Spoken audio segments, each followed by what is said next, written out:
hopes the killing of Yahya Sinwar could bring peace to Gaza were dented today, as Hamas insisted his death would only strengthen its resistance.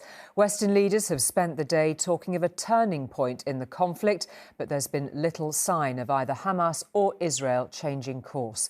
In a defiant statement, one of Sinwar's deputies today said that no hostages will be released until Gaza is free of Israeli troops, and there is no sign of that on the horizon, as Benjamin Netanyahu promised to fight on until all the prisoners are returned.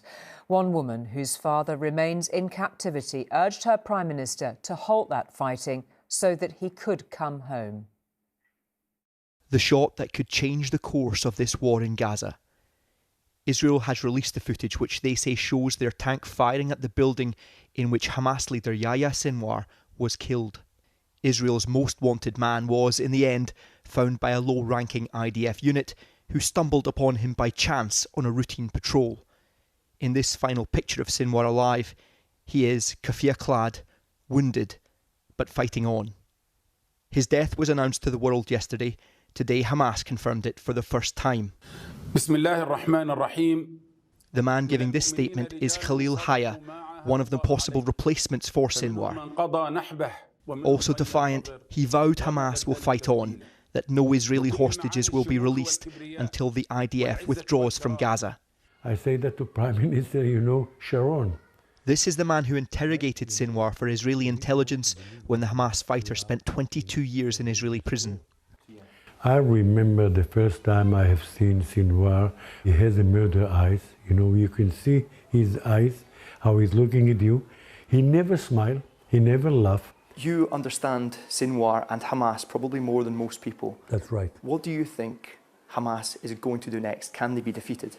We are going to killing every Hamas leader, every Hamas officer. That's our policy now, and we will do it. In Israel's ongoing war on Hamas, the people of North Gaza are still under siege and under bombardment. Reports this afternoon of another attack on Jabalia, where the IDF say they're expanding their operations in pursuit of Hamas.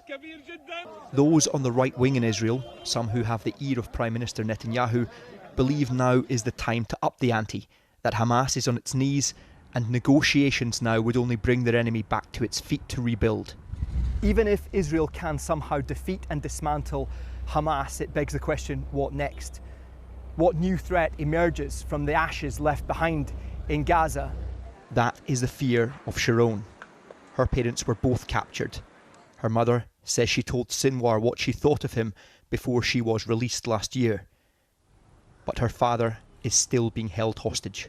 We cannot just fight until the last soldier, because for every father that dies, you create 3 orphans that might join it in 10 years or in 5 years or in 3 years. So you want this opportunity to be a time for negotiation to bring the war to an end and get the hostages back? Absolutely, absolutely. The hostages must come back. If we seriously want them, some of them, to still be alive, then we need it now. The hostage families hold on to hope that the next Hamas leader will be someone who can negotiate the release of their loved ones and build a path to peace. But in Gaza, Israel continues on its war path. Peter Smith, News at 10, Tel Aviv.